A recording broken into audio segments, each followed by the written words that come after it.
Study IQ IAS, अब तैयारी हुई अफोर्डेबल। नमस्कार दोस्तों पॉलिटिशियंस की एक खास बात पता है आपको क्या होती है? वो चाहे भारत में हो, पाकिस्तान में हो, अमेरिका में हो, यूरोप में हो, मतलब दुनिया में कहीं पर भी अगर आप पॉलिटिशियंस देखोगे, एक खास बात उनकी ये होती है कि कैसे वो जो एक अपना मुद्दा है ना, कोई भी उसको ट्विस्ट करके अपना पॉलिटिकल बेनिफिट ले सकते हैं। अब कनाडा में अगर आप देखिए तो लंबे समय से ये साफ दिख रहा था कि वहाँ के जो नागरिक हैं, सिटीजन्स हैं, वो काफ़ी परेशान हैं। लेकिन उसके बावजूद भी आप देख रहे होगे कैसे जस्टिन ट्रूडो ने जो पूरा मुद्दा है वो भारत और कनाडा के रिश्ते को लेकर कर दिया। यहाँ पर भारत के साथ रिश्ते खराब कर दिए। भारत बार बार कह रहा है कि देखिए खालिस्तानी इश्यूज हैं आपके देश में, उसको टैकल करिए। वो नहीं कर रहे हैं। यहाँ पर अलग ही यहाँ पर रिलेशंस जो है भारत और कनाडा का देखने को मिलेगा। अब ये बात सिद्ध हो गई है। मैं आपको बता दूं, कनाडा के द्वारा ही वहां पर एक रिपोर्ट आया है जिसके अंदर बताया जा रहा है कि कनाडा में इस समय हंगर क्राइसिस चल रहा है। रिकॉर्ड नंबर में लोग फूड बैंक्स के पास जा रहे हैं, वहां पर खाना ले रहे हैं। ये आप देख सकते हो खबर, Canada's hunger crisis, 3.5 million clients visited food banks in Toronto in 1 year. और इसी के बारे में थोड़ा डिटेल से समझेंगे कि नंबर्स क्या कहते हैं, पॉवर्टी कैसे ग्रो हो रही है, प्रॉब्लम्स क्या है, क्यों हुआ, काफी कुछ जानने को है। चलिए आगे बढ़ते हैं। लेकिन उससे पहले दोस्तों एक बहुत इंपॉर्टेंट खबर स्टडी IQ की तरफ से। देखिए UPSC dual edge program study IQ लेकर आया है। जैसे कि आपको पता होगा कि यूपीएससी की प्रिपरेशन में आपका काफी टाइम जाता है, साल 2 साल तो कम से कम आपको प्रिपरेशन करनी होती है। तो उसी जर्नी के दौरान आप अपना पोस्ट ग्रेजुएशन भी कर सकें, ये कोशिश अब स्टडी IQ कर रहा है। और इसी के तहत यहां पर जो अलग अलग कोर्सेज हैं पोस्ट ग्रेजुएशन में, ये आप अवेल कर सकते हो। स्टडी IQ पर लिंक दिया है कमेंट सेक्शन में, और यूज करना है आपको ये कोड अंकित लाइव, ताकि आप मैक्सिमम डिस्काउंट ले सकें इन सभी कोर्सेज पर। और इसके अलावा अगर आप MCQs अटेम्प्ट करना चाहते हैं तो मेरे इंस्टा पेज पर जाइए, वहां पर स्टोरीज में जितने भी MCQs हैं उसको भी आप अटेम्प्ट कर पाएंगे। चलिए शुरुआत करते हैं और सबसे पहले ये समझते हैं कि एग्जैक्टली हुआ क्या है। देखिए कनाडा का एक बड़ा शहर है टोरंटो, आप सबको पता होगा। वहां पर फूड बैंक्स आपको देखने को मिलेंगे। कनाडा के कई जगह पर फूड बैंक्स हैं। इनका मेन रोल ये होता है कि कोई भी अगर पर्सन है कनाडा में जो आया है, इट्स नॉट जस्ट अबाउट वहां का सिटीजन है नहीं है, कोई भी व्यक्ति अगर कनाडा में आया है और उसके पास खाने के लिए कुछ भी बचा नहीं है पैसा, तो अल्टीमेटली वो फूड बैंक के पास जाता है और वहां से खाना ले लेता है, कम से कम उसका पेट भर सके। तो ये देखा जा रहा है कनाडा के अंदर कि रिकॉर्ड नंबर में जो पॉपुलेशन है टोरंटो में और कई शहरों के अंदर, वो लोग फूड बैंक में जा रहे हैं और खाना ले रहे हैं। आप देख सकते हो 10% से ज़्यादा जो टोरंटो के रेसिडेंट्स हैं वो फूड बैंक के पास गए, जो कि पिछले साल के मुकाबले 36% ज़्यादा है।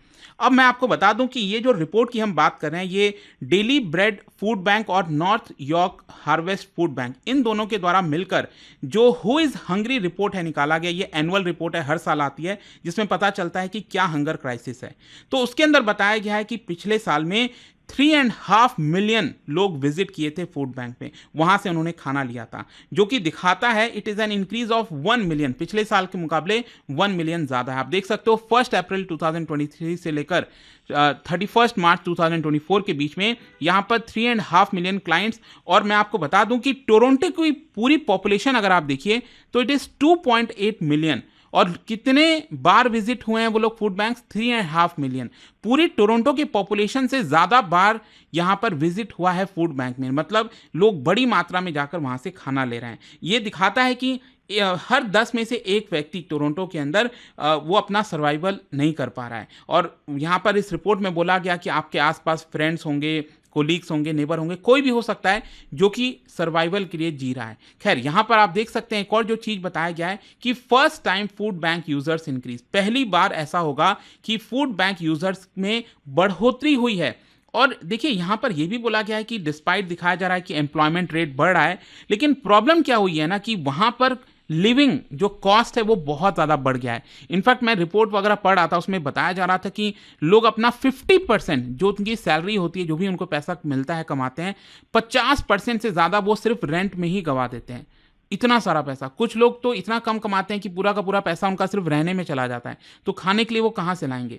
तो ये एक बड़ी समस्या है और पहली बार देखने को मिला है कि इसमें इजाफा हुआ है। साथ ही साथ यहाँ पर यह भी पता चला है रिपोर्ट के अंदर कि फूड इनसिक्योरिटी काफ़ी बढ़ गई है। आप देख सकते हैं टोरंटो हाउस होल्ड्स में 25% लोगों का कहना है कि they have experienced food insecurity, मतलब हर 4 में से एक व्यक्ति कहीं ना कहीं अपना खाने का जुगाड़ शायद नहीं कर पा रहा है। रिपोर्ट में बताया गया है कि लगभग 1/3 हैं इनमें से मतलब जो जिनको फूड इनसिक्योरिटी है वो अपना 1/3 जो है अपना मील भी पूरा नहीं कर पा रहे हैं फुल डे का। 50% ने बोला है कि वो अपना मील स्किप कर रहे हैं, जैसे मान लो सुबह खा लिया, शाम को खा लिया, दोपहर का मील स्किप कर दिया। क्यों? क्योंकि उनको बाकी की जो काम है, बाकी की जो नेसेसिटीज़ हैं वो पूरी करनी है। फिर इसके अलावा इस रिपोर्ट में बताया गया कैसे वहाँ पर पॉवर्टी भी बढ़ी। देखो पॉवर्टी क्या होता है ना, अगेन ये रिलेटिव टर्म होता है। भारत में आप देखोगे तो एक अलग डेफिनेशन है, एक लिमिट सेट की जाती है कि इससे ज़्यादा आप कमा रहे हो तो आप पॉवर्टी लाइन के अबव हो। सेम उसी प्रकार से वहाँ पर भी है। लेकिन हुआ क्या है कि 2015 से 20 के बीच में पॉवर्टी रेट में डिक्लाइन देखने को मिला, लेकिन यहां पर 2021 में आप देख सकते हो ये बढ़ा है, फिर 2022 में ये 9.9% चला गया है।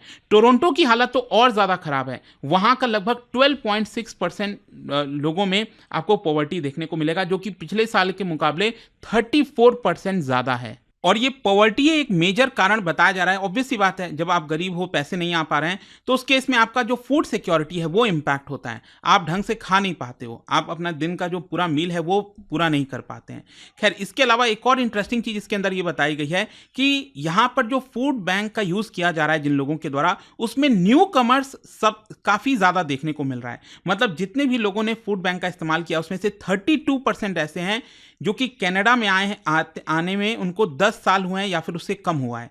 और इसमें ज़्यादातर केस में तो ये भी बताया जा रहा है 30% ऐसे हैं जो कि हो सकता है कि 2 साल के अंदर अंदर ही वो आए हैं। मतलब न्यू कमर्स, अब हो सकता है कि वो भारत से भी आए हो, पाकिस्तान से आए हो, यूरोप से आए हो, जहाँ से भी आए हो। न्यू कमर्स जो आ रहे हैं कनाडा के अंदर, उनमें ये जो समस्या है वो और भी ज़्यादा आपको देखने को मिल रही है।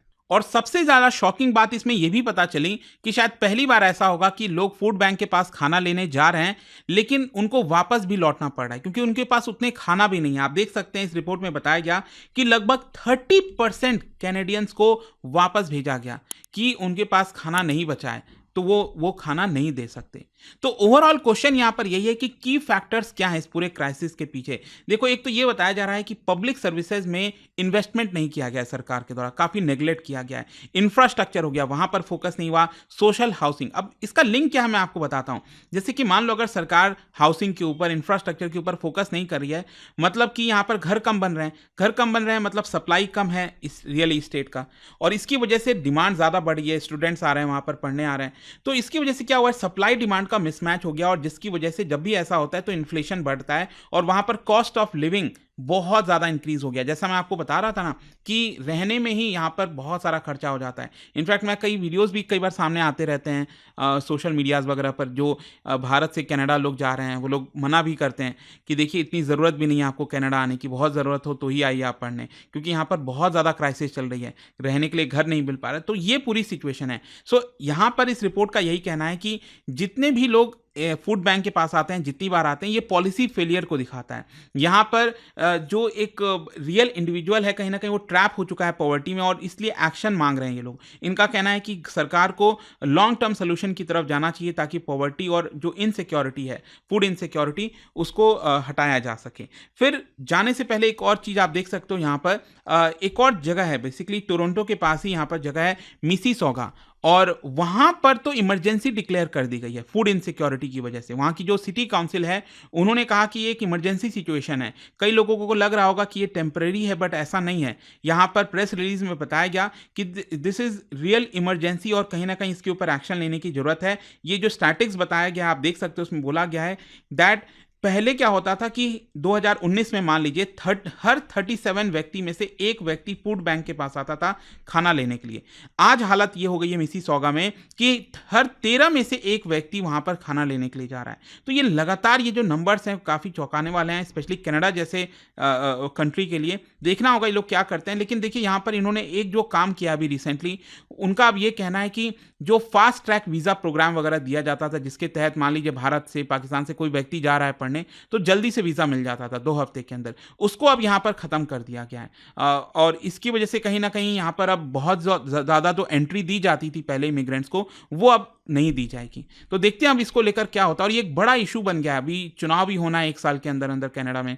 तो लेट्स सी यहाँ पर जस्टिन ट्रूडो का क्या होता है, क्या वो इस चीज से टैकल कर पाते हैं नहीं। और जाने से पहले एक इंटरेस्टिंग क्वेश्चन, क्योंकि चूंकि हम यहाँ पर हंगर क्राइसिस के बारे में बात कर रहे हैं, क्या आप बता सकते हो जो अभी लेटेस्ट 2024 का ग्लोबल हंगर इंडेक्स आया था उसमें 127 कंट्रीज में से भारत का कौन सा रैंक था? इसका राइट आंसर आप सबको पता है, मेरे इंस्टाग्राम पर तो मिलेगा ही, वहां पर अगर आप नहीं हो कोई बात नहीं, टेलीग्राम से ले सकते हैं इसका सही उत्तर। मैं कई सारे जो एमसीक्यूज हैं वो यहाँ पर स्टोरीज में डालता रहता हूं। अगर आपको पीडीएफ है तो टेलीग्राम पर आइए, अलग अलग सोशल मीडिया पर आप जुड़ पाओगे। और जैसा मैंने आपको बताया दोस्तों, अगर आप यूपीएससी की तैयारी अपने पोस्ट ग्रेजुएशन किसी कोर्स के साथ करना चाहते हैं, चाहे वो एमकॉम हो या फिर एमए इन पॉलिटिकल साइंस हो, एमए पब्लिक एडमिनिस्ट्रेशन हो, आपको पता ही है कि आज के डेट में यहाँ पर आप कोई ऑप्शनल भी लेना होता है यूपीएससी के अंदर, तो पब्लिक एडमिनिस्ट्रेशन अगर आप लेते हो तो उसके साथ साथ एमए भी कर सकते हैं। तो एक अच्छी अपॉर्चुनिटी स्टडी IQ आपके लिए लेकर आया है। You can just check out the course through the link and you can use this code Ankit live to get maximum discount. And I hope कि वीडियो आपको पसंद आया होगा। मिलता हूं आपसे नेक्स्ट टाइम।